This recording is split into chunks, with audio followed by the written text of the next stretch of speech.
जनाब ने आज दिन में आकर ही बता दिया कि मैडम की तबीयत ठीक है और उनका ऑपरेशन हो चुका है। इसके लिए उन्होंने एक कम्युनिटी लगाई यूट्यूब पे और उसके अलावा इंस्टा पे भी अभी एक पोस्ट डाला, जहां एक और जनाब ने इसका खुलासा किया कि कैसी तबीयत है और कैसा ऑपरेशन हुआ है, चाहे वो एक दिन बाद सही।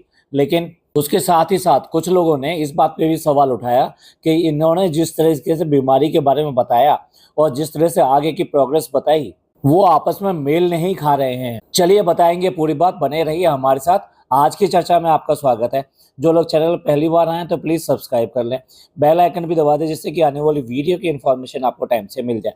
आप हमारी इंस्टा आईडी पे भी हिट कर सकते हैं, इंस्टा आईडी नीचे दी हुई है। तो जनाब ने जो कम्युनिटी लगाई वो हम यहाँ पे स्क्रीनशॉट लगा रहे हैं, वैसे आपने देख ली होगी, जिसमें इन्होंने इन्फॉर्मेशन शेयर करी। हाय एवरीवन, सॉरी मैं कल आपको अपडेट नहीं कर सका। कल रात सर्जरी बहुत लंबी चली थी। वो यानी कि मैडम 14 घंटे ओटी में थी, लेकिन सब कुछ अल्हम्दुलिल्लाह बिल्कुल ठीक है। मैडम अभी आईसीयू में है, लेकिन उनके थोड़ा दर्द है, लेकिन उनकी हालत स्टेबल है और ओके है। थैंक यू ऑल, दिल से आपके प्यार के लिए, दुआओं और सपोर्ट के लिए भी। ये मेरे लिए बहुत बड़ी बात है। और मैडम जैसे ही आईसीयू से बाहर आ जाएंगी मैं आपको अपडेट दूंगा। एक बार फिर बहुत बहुत शुक्रिया। अपनी दुआओं में उसको याद रखिएगा, कोई मिस्टेक ना हो जाए, इसलिए पूरा पूरा संदेश उनका जो था वो मैंने पढ़ दिया यहाँ पर। और सिमिलर स्टोरी जो है वहाँ पे इंस्टा पे भी लगी हुई है, एग्जैक्टली सेम। अब जनाब ने तो शायद देर से सही लेकिन बता दिया कि आप हालत क्या है। तो पहले तो बहुत बहुत शुक्रिया अल्लाह का भी, जिन सब लोगों ने दुआएं की है, हमने भी लोग ने भी दुआ की थी, आप लोगों ने भी दुआ की थी। सभी अच्छे लोग जो ना दुआ ही करते हैं दूसरे की प्रॉब्लम में देखकर, और ये एक अच्छी बात है क्योंकि दुआ करने से ना केवल उसको शिफा मिलता है जिसके लिए दुआ कर रहे हैं, बल्कि खुद को भी एक सवाब का काम करते हैं। और भाई चाहे आप कुछ भी समझते हो या कुछ भी अच्छा समझते हो या बुरा समझते हो, लेकिन कभी कोई दुख में होता है, कभी कोई ऐसी प्रॉब्लम में होता है, खास तौर से उस बच्चे के लिए सभी लोगों ने काफ़ी हद तक दुआ करी है। ऐसा हमने बहुत सारे कमेंट्स भी देखे और सब लोगों ने उसके लिए दुआ की है। चलिए जनाब ने बता दिया ओके और वो भी ठीक है। और रही बात आईसीयू की, तो आईसीयू से भी बाहर आ ही जाएंगे। अब इसके बाद में बारी आती है डब्बा की। डब्बा क्या करे, डब्बा ने बिल्कुल भी कष्ट नहीं किया और कांपते हुए हाथों से भैया की स्टोरी का स्क्रीनशॉट लेके डाल दिया, और वो भी इंस्टाग्राम पे डाल दिया। जैसे इनके सारे के सारे लोग इंस्टाग्राम पे ताजे ताजे बैठे रहते हैं, अब आएगा और अब आएगा, उसको लपक लेंगे। पैसे यूट्यूब से कमाते हैं, ज्यादातर लोग यूट्यूब पे देखते हैं, उसके बाद में भी इंस्टा पर ऐसे लगाते हैं जैसे ये कोई अंग्रेज हो। और डब्बा ने इतना भी कष्ट नहीं किया कि उसको रीशेयर कर दिया होता, ना ना ना ना, स्क्रीनशॉट लिया और चिपका दिया। असल में हाथ उसके ज्यादा कांप रही होंगे ना, क्योंकि अब तो सब जगह फैल गया है कि बच्चे का जो फोटो है, आई मीन चेहरा है, वो सब लोगों ने देख लिया है। और जिन लोगों ने देखा भी नहीं था, जिन्हें पता भी नहीं था, तो कम से कम पिछले एक दिन के अंदर उन्हें अच्छी तरह पता लग गया, क्योंकि इतनी सारी न्यूज जो है ऑलरेडी सोशल मीडिया पे आ गई, इतने सारे व्लॉग्स और ये सब लोगों ने कमेंट्स किए। तो एक चीज जो पहले खास हो रही थी वो अब आम हो गई। तो डब्बा ने इसलिए कांपते हुए हाथों से ये वाली स्टोरी लगाई होगी। लेकिन लेकिन लेकिन जैसे ही भैया का आया होगा और उस पर ओके वर्ड देखा होगा, तो बस उसे सिर्फ वही दिखाई दिया होगा पूरे के पूरे स्क्रीनशॉट में। अरे भाई वो ओके नहीं है, वो बेसिकली गेट पास है कि अब तुम अपना व्लॉग डाल सकते हो। अब तो भाभी भी ठीक हो गई हैं, अब तो मैं व्लॉग डालूंगी और आप देखिएगा कल ही उसका व्लॉग जल्दी ही आ जाएगा। व्लॉग तो बिल्कुल तैयार है और वो अपलोडेड भी है, बस सिर्फ खोलना बाकी है। अब तो जो लोग वाईटी को नहीं जानते कि कैसे कैसे क्या काम होता है, कैसे वीडियो अपलोड होती है, तो उनको मैं बता दूं कि पहले ब्लॉग बनाया जाता है, फिर उसके बाद में उसको एडिट किया जाता है, उसके बाद में उसमें थंबनेल लगाया जाता है, और थंबनेल लगाने के बाद में उसको यूट्यूब पे अपलोड करना होता है टैग्स वगैरह लगाकर। और इस सब में थोड़ा बहुत टाइम लगता है। उसके बाद में आपको वो वीडियो पब्लिक के लिए ओपन करना चाहिए, मतलब उससे पहले ये पब्लिक में नहीं होता है, ये सिर्फ आपके प्राइवेट डोमेन में होता है। और जैसे उसको पब्लिक करते हैं तो आप सब लोगों को वो दिखाई देना शुरू हो जाता है। सम टाइम जो ये शेड्यूल भी किया जा सकता है, आप टाइम डेट वो डाल दीजिए, उस टाइम वो व्लॉग अपने आप ही ओपन हो जाएगा। तो मेरा कहने का मतलब ये है कि व्लॉग बिल्कुल तैयार अपलोडिंग के लिए, या अपलोड हो चुका है, अब सिर्फ शेड्यूलिंग करना है कितने बजे और कब खोलना है। आप समझ लीजिए बस बच्चे तैयार हैं और छुट्टी का इंतजार कर रहे हैं, और जैसे ही छुट्टी होगी टन टन टन अपना बैग उठाएंगे और नीचे भाग लेंगे। डब्बा भी तो ऐसे ही करती है ना, छोटे बच्चों की तरह ये सब चीजें काम करती है, इसलिए हमें उसके लिए वही एग्जाम्पल याद आया। और अब जब इसके व्लॉग्स आएंगे ना तब आपको देखने में ऐसे ही मिलेगा और ऐसा दिखाने की कोशिश करेगी, ओ हो, जैसे इसकी फर्स्ट टाइम मैरिज हुई है और मैरिज के तुरंत बाद ही फर्स्ट टाइम प्रेग्नेंट हुई और फर्स्ट टाइम ये जो है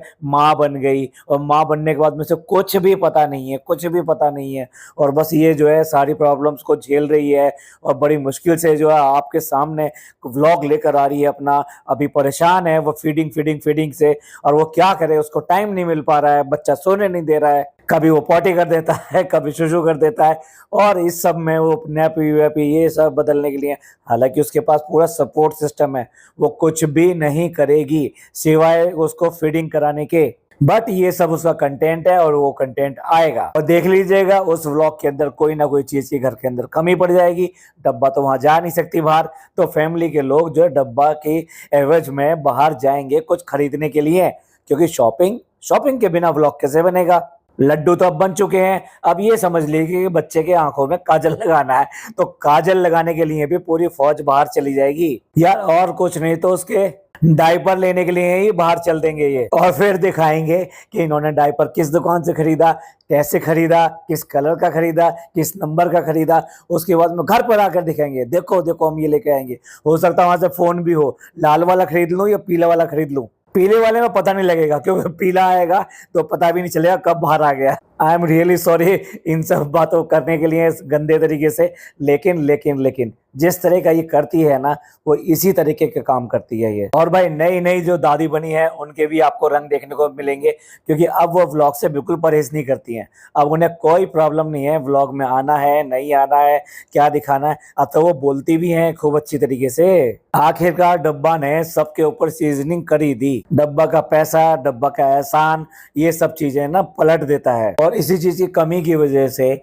रुकैया को प्रॉब्लम होती है अपने ब्लॉग में, क्योंकि जिनकी डिमांड की जाती है वो उनको प्रोड्यूस नहीं कर पाती। क्यों प्रोड्यूस नहीं कर पाती? क्योंकि उनको कुछ पैसा, कुछ चीजें उस सब पास देने के लिए नहीं है जो डब्बा के पास है। ना ही उसके पास बहुत सारे पुराने सैंडल रखे हैं, ना ही बहुत सारे उसके पास सूट रखे हैं, ऐसा कुछ भी नहीं है उसके पास देने के लिए, इसलिए उसको प्रॉब्लम होती है। तो अब आपको जल्दी ही उस व्लॉग में सबसे ज्यादा ना फीडिंग की प्रॉब्लम दिखाई देंगी और फीडिंग के बारे में ही बात करेंगे। और आप लोग बताएं कि वो किस तरह की चीजें अपने फर्स्ट व्लॉग में, अब जो व्लॉग आएगा उसमें वो दिखाएगी। आपकी प्रेडिक्शन क्या कहती है और आप डब्बा को कितने जानते हैं? और जैसा कि हमने पिछले वाले व्लॉग में भी कहा था, छोटी सी मासूम सी वो बच्ची जो शहर आई है, सारा का सारा बोझ उस पर डाल दिया जाएगा कि एटलीस्ट रात को बैठ के ये सारे काम वो करे।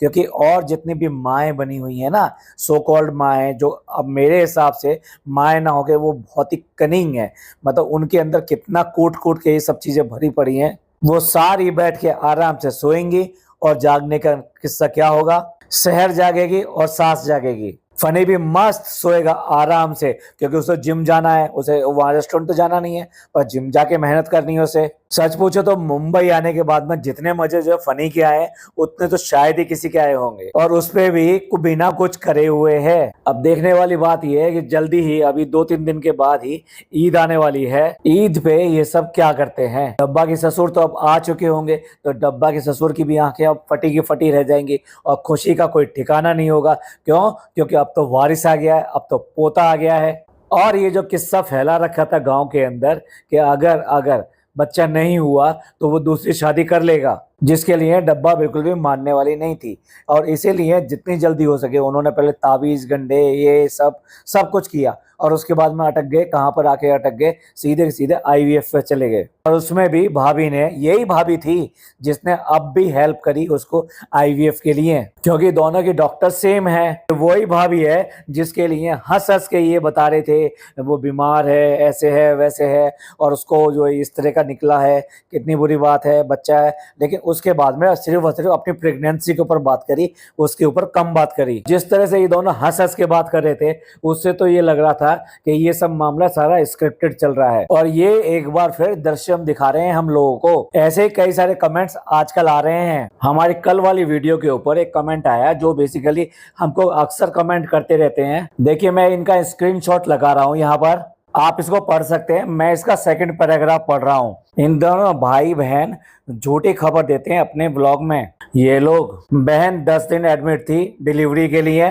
आईवीएफ में बच्चे को माँ के पास इतनी जल्दी नहीं देते, तुरंत नहीं दे देते हैं, कुछ दिन या एटलीस्ट 1 डे बाद देते हैं। पर व्लॉग्स में सब माँ और बेटे यानी बेबी दोनों ही ओके हैं, नॉर्मल हैं और तुरंत ही ऑयली फूड खाते हैं और फिर उसके बाद में चलकर घर आए। उससे पता लग रहा है कि दाल में जरूर कुछ काला है। अब देखिए मैंने इसका एक हिस्सा पढ़ दिया यहाँ पर, पहला हिस्सा आप पढ़ सकते हैं जिसमें उन्होंने खास तौर से ये कहने की कोशिश करी है कि अगर इन सब की सच्चाई जाननी है तो वहाँ हॉस्पिटल वार्ड और जो लोग वहाँ पर हैं ये नर्सेज वगैरह हैं उनसे आप पूछिए, असल में तभी आपके पास सामने ये सब चीजें आएंगी। और जिस तरह से डब्बा डिलीवरी के तुरंत बाद ही सुथोरा खाने बैठ गई आराम से, कि डिलीवरी के बाद में सी सेक्शन होने के बाद में एटलीस्ट 1 डे तो पूरी की पूरी लिक्विड डाइट पे रखा जाता है। आई मीन उसे पानी, आईवी इस सब पे ही रखा जाता है। बल्कि पहले दिन तो पानी देने को भी मना करते हैं क्योंकि जब आईवी चल रही होती है तो उसी से सब कुछ हो जाता है, तो पानी को भी मना करते हैं। हाँ, होठों वगैरह को गीला कर सकते हैं ऐसा बोलते हैं। और अगले दिन फिर उनको पानी, चाय, लिक्विड चीजें दी जाती हैं और वो भी अगर सब कुछ नॉर्मल रहता है तो नेक्स्ट डे बहुत ही पतली खिचड़ी या बहुत ही पतली दाल ये सब देने को कहा जाता है। और उसके बाद में भी स्टोमक और पूरा पेट ठीक काम करता है, आई मीन डाइजेशन वगैरह हो जाता है, गैस पास हो जाती है। उसके बाद में कहा जाता है कि आप रोटी को थोड़ा सा मीड़ कर यानी छोटे छोटे टुकड़े कर कर दाल में डुबोकर और भिगोकर उसके बाद में उसको खाना शुरू करें और धीरे धीरे करके फिर नॉर्मल डाइट पे आप आ सकते हैं।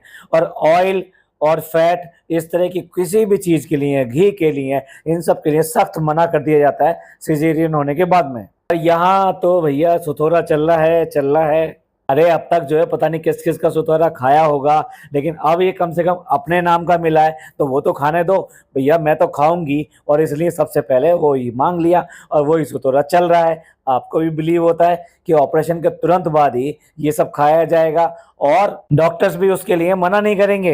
यहाँ तो मना करने ना करने का सवाल इन माओ ने उठा दिया जो मेरे हिसाब से गूगल माता है। उन्हें पता लगा एंटीसेप्टिक जो है हल्दी जो है वो ठीक नहीं होती और इसीलिए जो हल्दी के बिना उन्होंने दोबारा बनाया, यानी अब की बार वो लड्डू के फॉर्म में बनाया। और मजेदार बात ये, नेक्स्ट डे ही वो पूरा खाना खाती हुई दिखाई दी, पूरा कंप्लीट मील जो होता है जिसके अंदर पराठे थे, जिसमें 2-3 सब्जियां सी दिखाई दे रही थी। यार इन लोगों की स्टोरी अजीब है। किसी को मैदा से प्रॉब्लम नहीं होती, आटे से प्रॉब्लम होती है। किसी को कहा जाता है कि प्रोटीन खाना है, हेल्दी चीजें खानी है तो वो गोलगप्पा खाता है। सब डॉक्टर के यहाँ से निकले हैं और हेल्दी खाने का पूरा लेसन सुन के निकले हैं और बाहर जाकर गोलगप्पे खाए जा रहे हैं। सिमिलरली लोग जो है जनाब की स्टोरी पर भी डाउट कर रहे हैं। यहाँ पर भी दृश्यम फिल्म दिखाई जा रही है, यानी ये सब चीजें पहले हो चुकी हैं, उसको रिक्रिएट करके और व्यूज कलेक्ट करने के लिए ये सब काम किए जा रहे हैं। जिस तरह से पहले अचानक ही इन्होंने पेन की बात स्वीकार करी कि पेन हुआ है, उसमें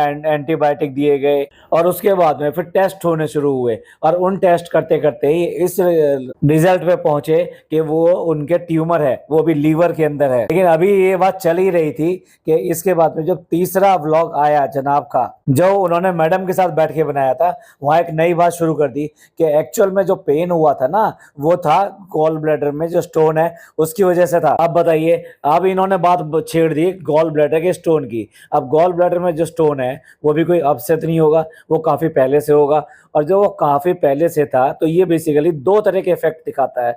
एक, आपको बहुत ज्यादा अक्सर वोमिटिंग आएगी, आपको इंडाइजेशन होगा, या फिर कुछ लोगों में ऐसा होता है उनमें पेन भी होता है और कुछ लोगों में ये साइलेंट रहता है। तो जिनमें पेन होता है उनका जल्दी पता लग जाता है, लेकिन जिनमें पेन नहीं होता तो उनका इंडिकेशन ये होता है कि उनको इंडाइजेशन होना शुरू हो जाता है और वोमिटिंग वगैरह ये सब चीजें आती हैं। यहाँ पर तो आपने पिछले कुछ व्लॉगों में देखा होगा कि किस तरीके से घी तेल का खाना इनके यहाँ दबा के चलता है। रमजान हुए तो सारा कुछ तला हुआ खाया गया, क्योंकि स्टोन तो अब से नहीं है, स्टोन तो पहले से है, कोई 1 महीने से नहीं है, 2 महीने से नहीं है, ये तो पहले से है। तो उस टाइम में भी सारा कुछ तला हुआ खाया गया।